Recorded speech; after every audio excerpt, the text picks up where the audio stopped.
So hey guys, welcome to our new video. And आज की इस वीडियो में हम देखने वाले हैं भौतिक विज्ञान यानी कि फिजिक्स के छात्र छात्राओं के लिए कक्षा 11वीं के अर्धवार्षिक परीक्षा 2022-23 जो कि आपका 2 जनवरी को पेपर होने वाला है। उसके लिए इंपोर्टेंट प्रश्न पत्र यहाँ पे लेकर के आ चुके हैं। सभी क्वेश्चन के आंसर आपको एक एक करके प्रोवाइड कराए जाएंगे। आपको वीडियो के लास्ट तक बने रहना है। आपका क्वेश्चन जो रहने वाले हैं यानी कि उसका पूर्णांक जो रहने वाला है, मैक्सिमम मार्क्स आपके 70 होने वाले हैं। यानी कि वही पैटर्न आपका रहेगा। परीक्षा का समय आपको वही 3 घंटे का मिलने वाला है। और आपका जो पैटर्न रहेगा परीक्षा का प्रश्नों का, यानी कि प्रश्न क्रमांक 1 से 4 तक आपको ऑब्जेक्टिव टाइप क्वेश्चन रहेंगे, जिनके लिए आपको 1 अंक निर्धारित किया गया है प्रत्येक प्रश्न के लिए। और फिर आपके 2 अंकीय, 3 अंकीय, 4 अंकीय और 5 अंकीय क्वेश्चन रहेंगे। इस प्रकार से आपके प्रश्न आएंगे। अगला क्वेश्चन है आपका, यहाँ पे अगला आप देखेंगे। पहले क्वेश्चन में है आपका सही विकल्प चुन के लिए उसका हुक का नियम परिभाषित करता है। आपके 7 अंकीय सही विकल्प रहने वाले हैं, जिसमें आपका पहला क्वेश्चन क्या कह रहा है, हुक का नियम परिभाषित करता है। ऑप्शन दिए गए हैं प्रतिबल, विकृति, प्रत्यास्थता गुणांक, शून्य। तो आपका थर्ड वाला इसका आंसर हो जाएगा। मैं आपको आंसर यहाँ पर लिख के बताते जाता हूँ। इसका आंसर आपका हो जाएगा पहले वाले का, पहले के ऑब्जेक्टिव का आंसर यानी कि सही विकल्प का आंसर है आपका। यहाँ पे क्या हो जाएगा, प्रत्यास्थता गुणांक। आपको यहाँ पे याद रखना है प्रत्यास्थता गुणांक, आपको यही आंसर याद रखना है। सेकंड के आंसर हम देखेंगे। अब क्वेश्चन पढ़ लें पहले। कोणीय संवेग का ऐसा ही मात्रक है, तो यहाँ पे JS आप याद रखेंगे, ऑप्शन नंबर ए। इस प्रकार से है ना।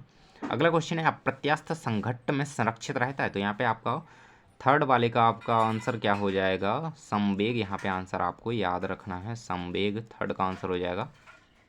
फोर्थ आप देखेंगे, रॉकेट नोदन आधारित, तो यह है संवेग संरक्षण के सिद्धांत पर आधारित है। रॉकेट नोदन का सिद्धांत जो है वो संवेग संरक्षण पर आधारित है, आप इसे याद रखेंगे।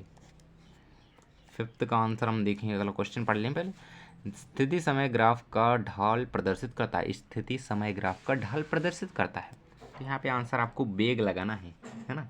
ऑप्शन नंबर ए इसका सही आंसर होगा, option number A, bag.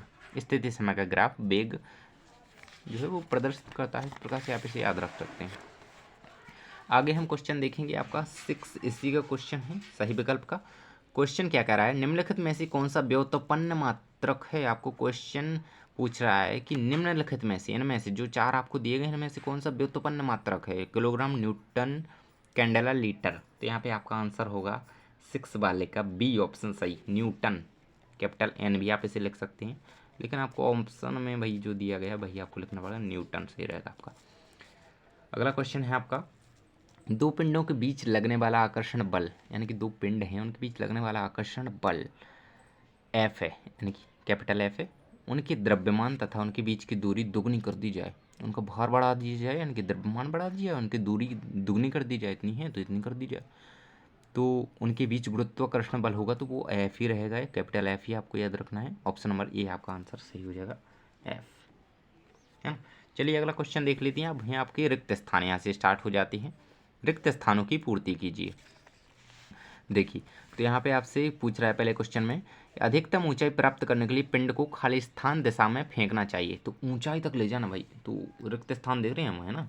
Second के फर्स्ट का आंसर क्या रहेगा आपका, ऊंचाई तक फेंकना है, तो उसके लिए हम किस दिशा में फेंकेंगे, तो ऊर्ध्वाधर दिशा याद रखेंगे आप, ऊर्ध्वाधर, ऊर्ध्वाधर दिशा में फेंकेंगे उसको हम। और सेकंड का आंसर इसका क्या होगा, बल इक्वल द्रव्यमान इंटू क्या होता है, फिल इन द ब्लैंक्स। यहाँ पे आंसर दिया गया है आपको, आंसर क्या होगा इसका, त्वरण। आपको इसका आंसर याद रखना है, त्वरण। थर्ड क्वेश्चन है आपका, संरक्षी बल द्वारा किया गया कार्य खाली स्थान पर निर्भर करता है, तो असंरक्षी बल द्वारा किया गया कार्य पथ पर निर्भर करता है। आपका पथ जहाँ पे वो कार्य कर रहा है उस पर निर्भर करता है, तो इस पर आंसर आप पथ याद रखेंगे। थोड़ी राइटिंग सही नहीं, लेकिन आप एडजस्ट करते जाएंगे और अच्छी तरीके से इन्हें याद करते जाएंगे। अगला क्वेश्चन है आपका, क्या कह रहा है अगला क्वेश्चन, फोर्थ नंबर का देखें ना। किसी पदार्थ की अवस्था परिवर्तन के लिए आवश्यक ऊष्मा को क्या कहते हैं, तो किसी पदार्थ की अवस्था परिवर्तन के लिए आवश्यक ऊष्मा को गुप्त ऊष्मा कहा जाता है, तो यहाँ पे आंसर आप याद रखेंगे फोर्थ वाले का, गुप्त ऊष्मा।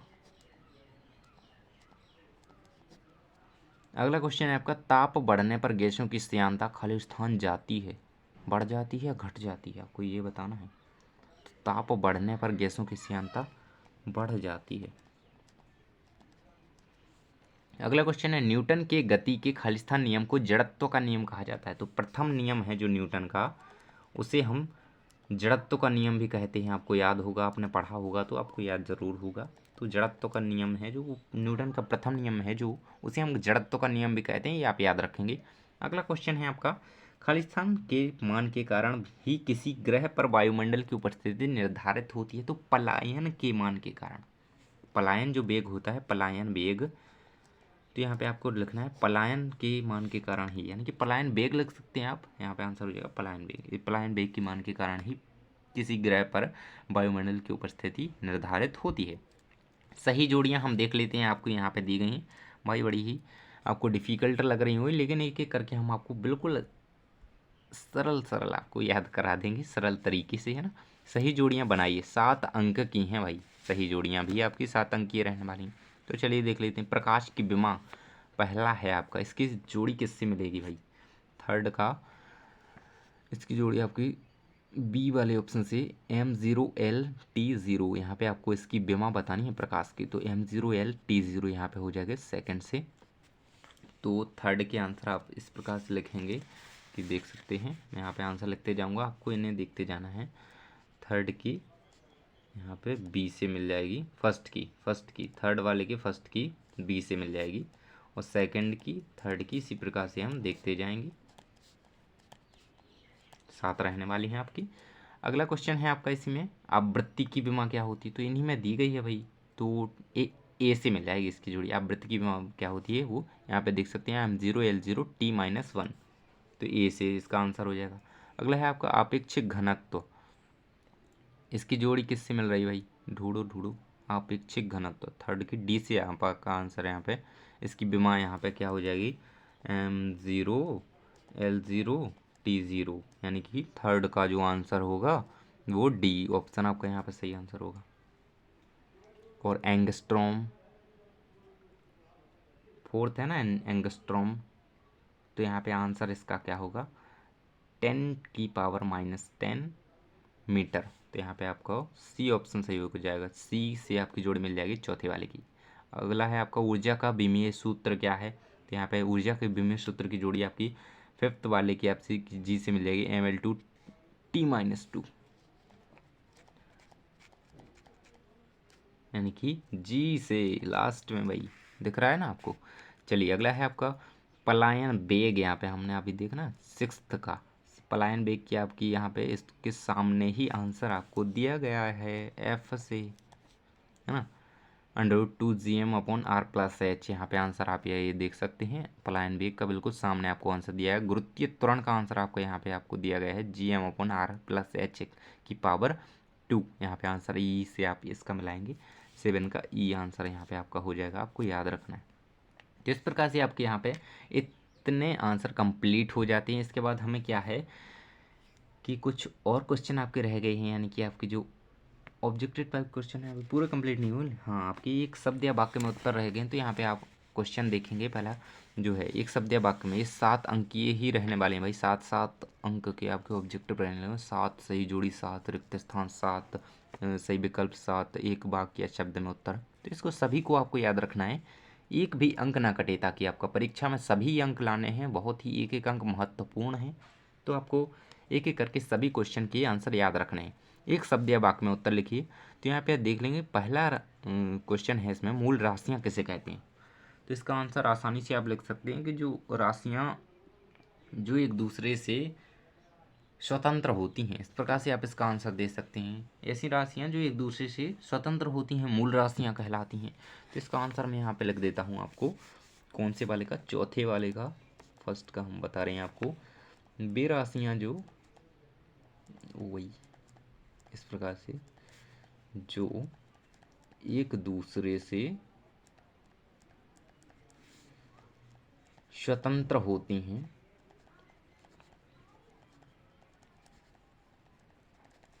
मूल राशियां कहलाती हैं।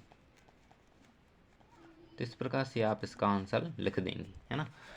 तो यहाँ पे आपके फर्स्ट का आंसर हो जाएगा मूल राशियों का, इस प्रकार से। अगला क्वेश्चन है, किसी सदस्य एक ही दिशा में एकांक सदिश लिखिए। तो एक ही दिशा, ये सदस्य एक ही दिशा में पूछा है भाई, ये आपको बताइए गया है कि एंगस्ट्रॉम लिखें आप, इक्वल ए सदिश अपॉन ए सदिश तो लिखेंगे ही, और ये इस प्रकार से आप इसका सेकंड का आंसर देख पाएंगे, चौथे वाले की सेकंड का। और थर्ड का आंसर हम देखेंगे। अगला क्वेश्चन क्या है आपका, न्यूटन की गति के द्वितीय नियम को सूत्र के रूप में लिखिए।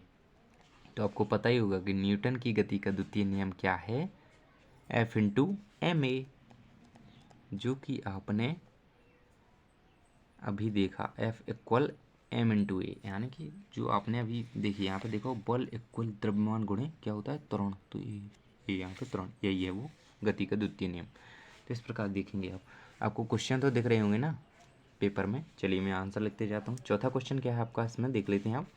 तुल्य नहीं, अगला, यदि कोई मशीन 10 सेकंड में 100 जूल कार्य करे तो उसकी शक्ति बताइए। तो 10 सेकंड में, यानी कि समय, आपको समय से भाग देना है किसमें, कि जितना कार्य कर रही है, 100 जूल कार्य कर रही है, तो आपको यहाँ पे देखना है शक्ति निकालनी है ना। तो शक्ति का सूत्र क्या होता है, power equal work upon time, शक्ति बराबर कार्य बटे समय।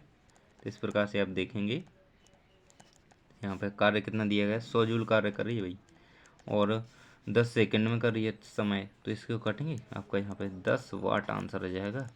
आप इसे याद रखेंगे, है ना। इस प्रकार से कोई भी क्वेश्चन आ जाए तो आपको इसी प्रकार से करना है, ये सूत्र लगा के। अगला क्वेश्चन है आपका, तुल्यकाली होगा यहाँ पे, तुल्यकाली उपग्रह किसे कहते हैं। तो चलिए हम अगले क्वेश्चन का आंसर देंगे। तुल्यकाली उपग्रह की परिभाषा यहाँ पे आपको बताएंगे। इसकी परिभाषा आप अपनी जो आपकी कॉपी है, किताब है, नोट्स हैं, उनसे आप देख सकते हैं। यहाँ पे मैं आपको इस वीडियो में प्रोवाइड नहीं कर पा रहा हूँ, सॉरी। अगला क्वेश्चन है जो आपका 6, प्रतिबल का मात्रक लिखिए। तो यहाँ पे 6 वाले का आंसर देखेंगे आप, न्यूटन प्रति मीटर स्क्वायर है यहाँ पे 6 वाले का। तुल्यकालिक उपग्रह की परिभाषा आप आसानी से कहीं से भी देख सकते हैं, मिल जाएगी आपको। अगला क्वेश्चन है आपका प्रतिबल का मात्रक। तो यहाँ पे आपको लिखना है न्यूटन प्रति मीटर स्क्वायर, ये प्रति बना है इस प्रकार से, है ना। 7 का आंसर आप लास्ट का देखेंगे, ऊष्मा स्थानांतरण की एक किस विधि में माध्यम की आवश्यकता नहीं होती है। तो विकिरण जो एक विधि होती है, क्या की ऊर्जा स्थानांतरण की विकिरण विधि होती है, जो उसमें हमें माध्यम की आवश्यकता नहीं होती है। तो इस प्रकार आप इसका आंसर दे सकते हैं। अगला क्वेश्चन है आपका प्रश्न क्रमांक 5 है, आपको दिख रहा होगा शायद, इसमें दिख रहा है ना। विमीय विश्लेषण के उपयोग लिखिए। 2 अंक की क्वेश्चन है आपका। अगला 2 अंक की, 2 अंक की, 2 अंक की, है ना। इसी प्रकार से आपके बहुत सारे क्वेश्चन अभी बाकी रह गए हैं। तो जल्दी हम अगली वीडियो में आने वाले हैं, सभी क्वेश्चन के आंसर आपको प्रोवाइड कराने। तो चैनल को सब्सक्राइब करके वीडियो को लाइक कर दीजिए और दोस्तों के साथ शेयर कर दीजिए। सभी को यहाँ पे बता दीजिए कि भैया हमने यहाँ पे सभी क्वेश्चन के आंसर कंप्लीट कर लिए हैं, आप भी कर लीजिए, है ना। वीडियो शेयर कर दीजिए जल्दी से जल्दी आप। और इन सभी क्वेश्चन को याद करना है तो बार बार वीडियोस देखिए भाई, क्योंकि वीडियो देखने से, सुनने से याद होता है। थैंक्स फॉर वॉचिंग, मिलते हैं अगले वीडियो में।